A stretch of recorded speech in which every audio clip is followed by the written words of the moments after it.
So it's about 5 in the morning. It was bright by 4:30. I survived the night. It rained like crazy. It was just raining constantly. And obviously that made it cold. But I survived the night. And it was actually really funny because camp is over there. And that's a helipad, which is the hangout spot for the locals over here. So there would be cars and bikes that come there at night. And the headlight would shine on my tent as if they were coming straight at me. But once I fell asleep, I didn't realize anything. I woke up once at about 1:30 because it was really raining so hard. But I managed to go back to sleep. I'm up now. I just need to figure out how to pack everything because the outside of everything is so wet. Also, new wrapping system for the bike. Because I bought the fuel yesterday, I didn't want to put the fuel inside my tent. So I kept it in here.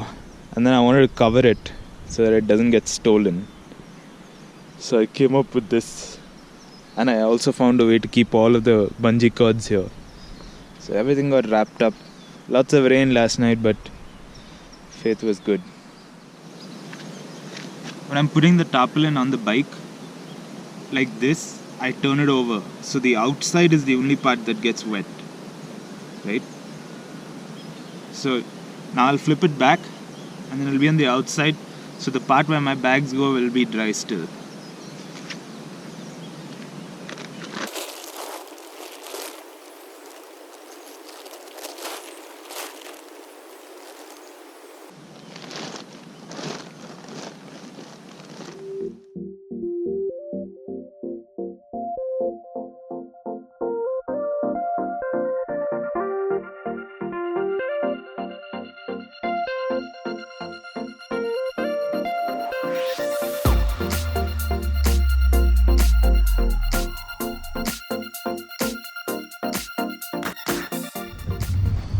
Managed to pack up camp. Today took a long time because the weather has changed. I'm up from the plains, I'm in the mountains, it's colder, it's wet. So I had to add the thermal liners to my riding gear. I've shifted to gum boots instead of riding boots so that I can deal with the water better. Lots of things to be done, and because it's been raining while I was packing, I had to, and the whole place is wet, so I had to pack very differently. I had to load the bike differently in stages so that all of the bags stayed dry until they went under this. But now it's all done. It took me almost an hour. It must be around 6:30 or so.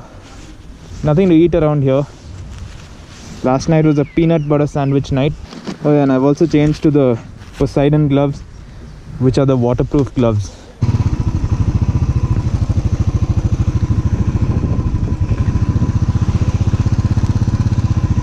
See you guys.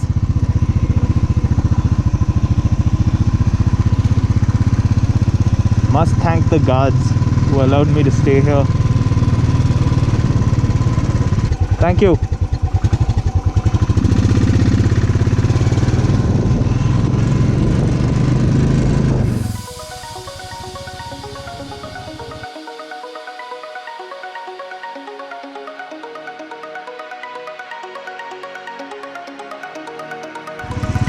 Today is gonna be tough.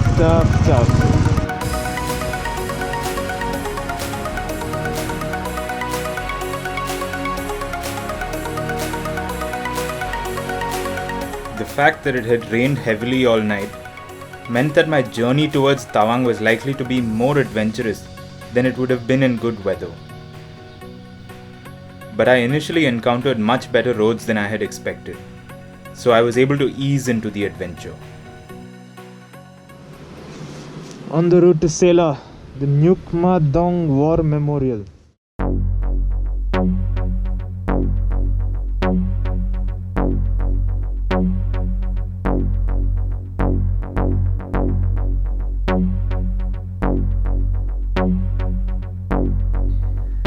This region of Arunachal Pradesh was one of the key battlefronts in the 1962 war between India and China. The route to Sela has several memorials built in remembrance of the brave soldiers who laid down their lives for the country. As you journey through, you can't help but be overwhelmed by a deep sense of patriotism.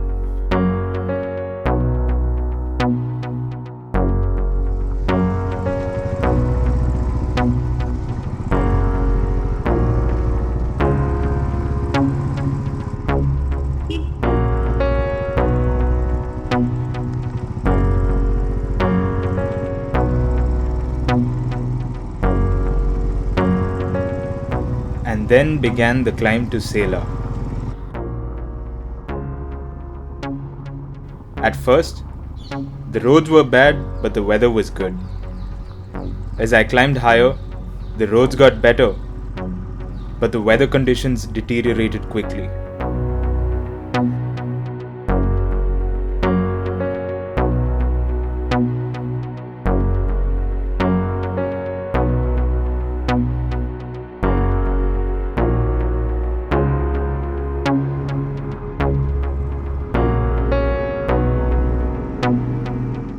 Eventually, I was literally riding in the clouds.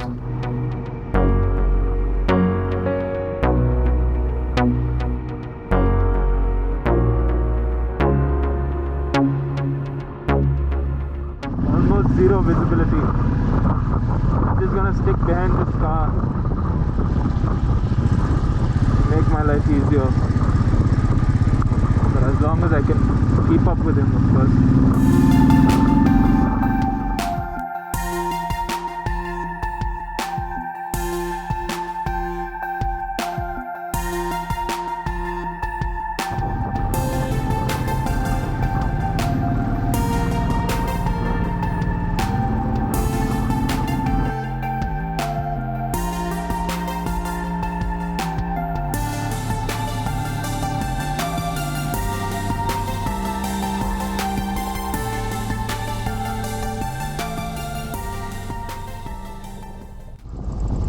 Just vanished.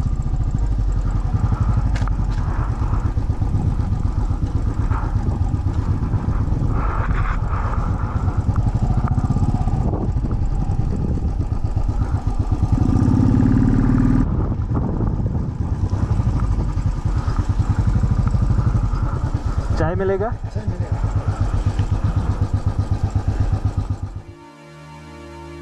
There are some particularly powerful messages engraved in stone at the top of Sela.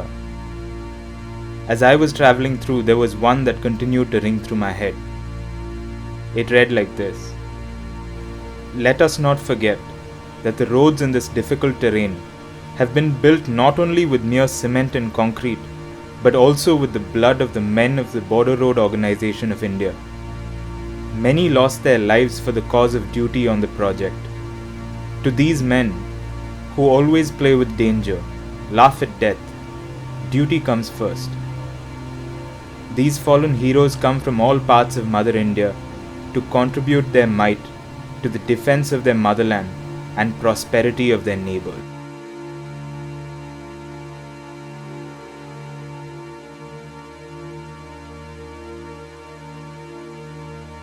Thinking about this as I traveled through the treacherous terrain made me realize just how much effort must have gone in to create these routes that we travel today to go explore so many beautiful places.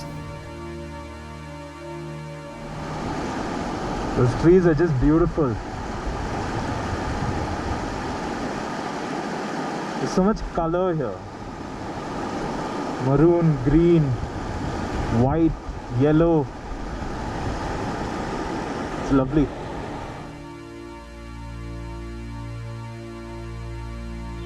If the ascent to Sela Top had been challenging, the descent on the other side took things up a notch.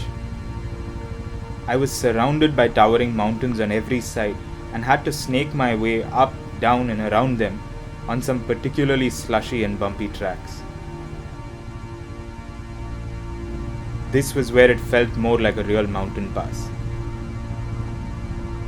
The ever-changing weather continued to play games with me, sometimes storm-like, and sometimes as if I were on a beach.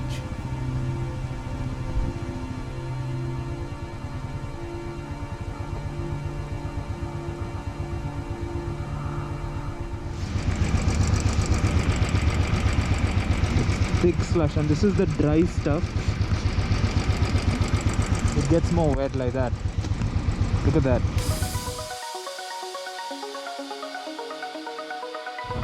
Cloudy on this side.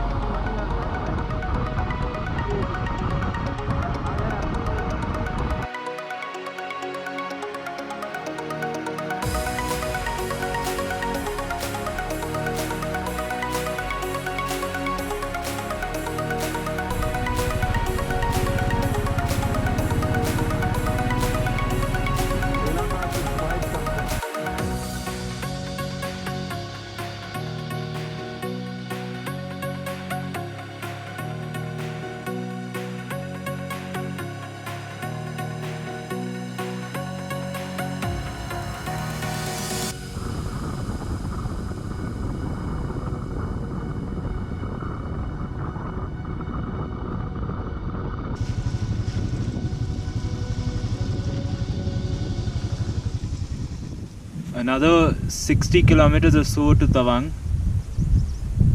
Sela was brutal. Some parts of it were effortless and some parts of it were just crazy. Quite exhausting.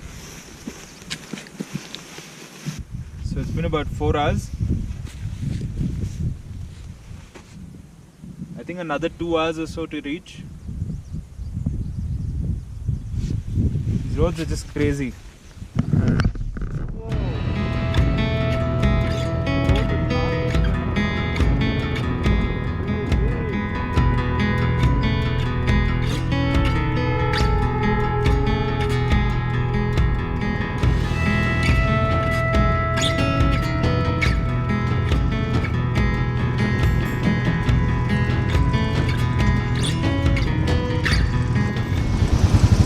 There's a bridge here. Once you cross it, you get road.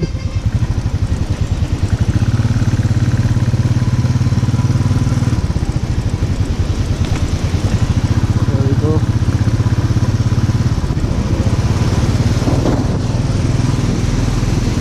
One strong river. That's it. Woohoo!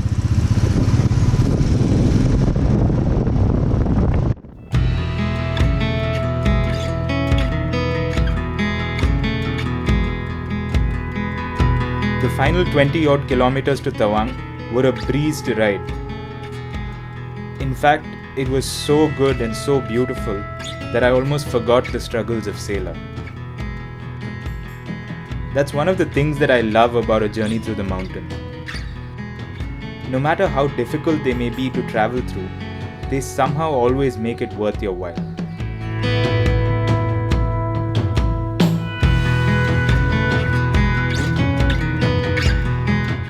No adventure is too much if at the end of the day, you're glad that you did it.